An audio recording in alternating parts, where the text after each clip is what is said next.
Good afternoon students, welcome to the class. आज के इस वीडियो में हम समझेंगे weight of an object on the moon. Moon पर ऑब्जेक्ट का क्या वेट होगा, आज उसी के बारे में हम पढ़ेंगे इस वीडियो में। चलिए आगे बढ़ते हैं। सबसे पहले कॉन्सेप्ट समझते हैं वेट का कि वेट आखिर है क्या चीज। Weight it is a force acting on a body due to gravity. Gravity की वजह से किसी बॉडी पे कितनी फोर्स लग रही है उसको हम वेट बोलते हैं। जैसे अर्थ एक्सेलरेशन ड्यू टू ग्रेविटी, अर्थ किसी भी बॉडी को अपनी तरफ खींचती है, कितनी तेजी से खींच रही है उस बॉडी को, वही फोर्स वही वेट बन जाता है। अगर मैं बोलता हूं कि किसी बॉडी का जो मास है दैट इज 50 केजीज और एक्सेलरेशन ड्यू टू ग्रेविटी, अर्थ जिस रेट से खींच रही है उस बॉडी को वो है 9.8 मीटर पर सेकंड स्क्वायर, तो उसका जो वेट होगा वो हो जाएगा 50 केजी फोर्स या 50 इंटू 9.8 जो कि हो जाता है 490 न्यूटन।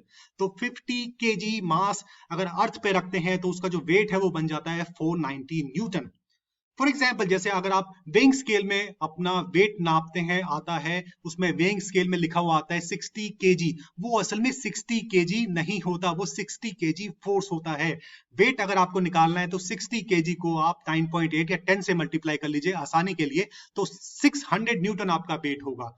हम 9.8 को इसलिए नहीं मल्टीप्लाई करते क्योंकि इससे हमारा काम आसान हो जाता है, नहीं तो बड़ी वैल्यू आती है।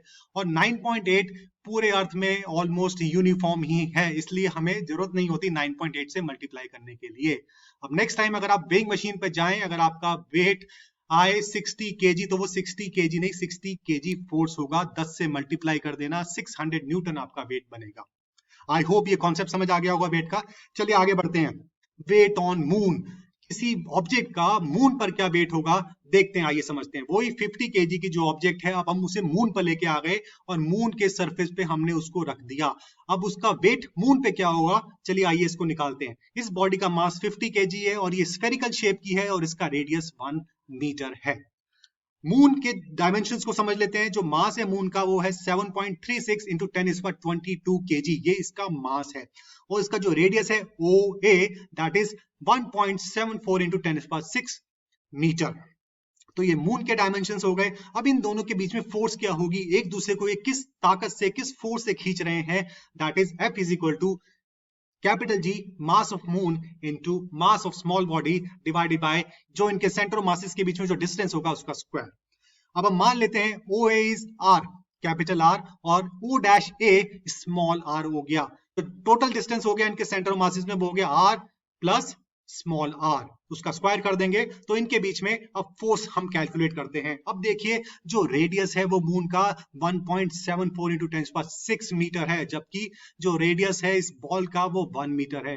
1 मीटर इस वैल्यू के आगे कुछ भी नहीं है, तो हम इसको इग्नोर कर दें, उससे कुछ नहीं फर्क पड़ने वाला।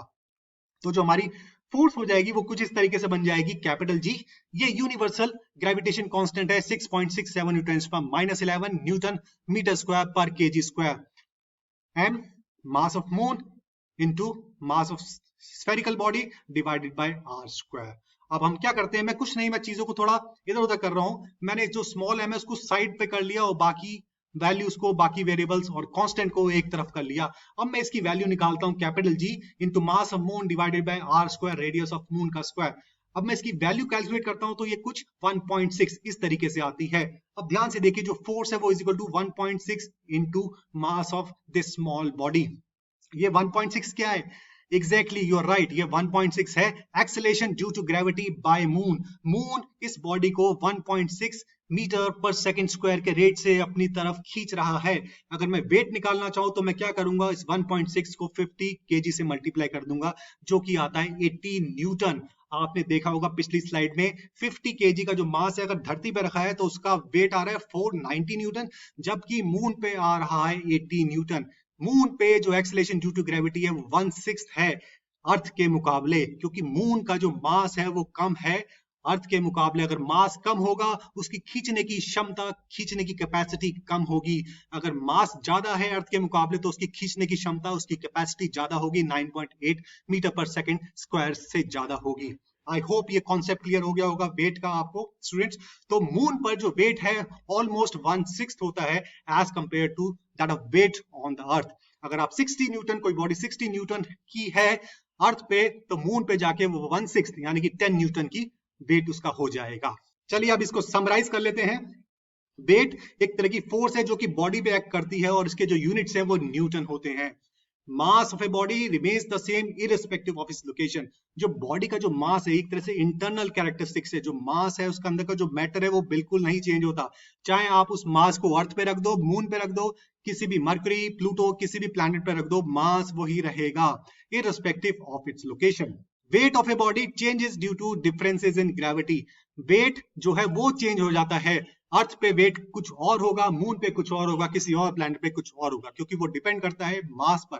और साथ में जो सेंटर ऑफ मासेस है, उनके जो बीच में डिस्टेंस है, उस पर भी डिपेंड करता है। ज्यादा मास होगा, खींचने की क्षमता उस बॉडी की ज्यादा होगी। अगर मास कम है तो उसकी पुल करने की, खींचने की, अट्रैक्ट करने की क्षमता कम होगी। जो वेट है उसको लिख सकते हैं mass into acceleration due to gravity. अगर वेट कर रहे हैं अर्थ पे तो acceleration due to gravity earth की आएगी, मून पे कर रहे हैं तो acceleration due to gravity moon की आएगी, अगर किसी और प्लैनेट पे कर रहे हैं तो एक्सेलरेशन ड्यू टू ग्रेविटी उस पर्टिकुलर प्लैनेट की आएगी। तो आई होप स्टूडेंट्स ये भी क्लियर हो गया होगा आपको। अब एक छोटी सी क्विज है आपके सामने, इसको अटेम्प्ट कीजिए, ऑब्वियसली आंसर्स आपको देखने को मिल जाएंगे। A body of mass 50 kg when taken to the moon it becomes less। एक बॉडी है जिसका मास 50 kg है, अगर मैं उसको मून पर ले जाता हूं तो उसका मास कम हो जाएगा। ये स्टेटमेंट ट्रू है या फॉल्स है, ये आपको बताना है। दूसरी statement, the mass of the moon is less than that of the earth. जो मून का मास है वो अर्थ के मुकाबले कम है, ट्रू और false.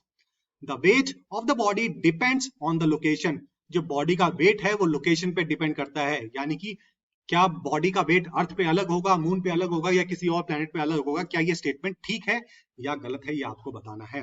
You will weigh less on moon. आप मून पर अर्थ के मुकाबले कंपैरेटिवली लेस वे करेंगे। इज दिस ट्रू और false? The last statement is the acceleration due to gravity on the moon is approximately 1.6 metre पर second square. क्या ये statement ठीक है या गलत है, ये आपको बताना है।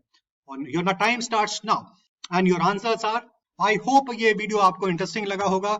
अगर आप चाहते हो मैं आपके लिए और इंटरेस्टिंग वीडियो लेके आऊं तो काइंडली सब्सक्राइब करें आप मेरे चैनल को। Till then good bye, thank you very much, have a nice day.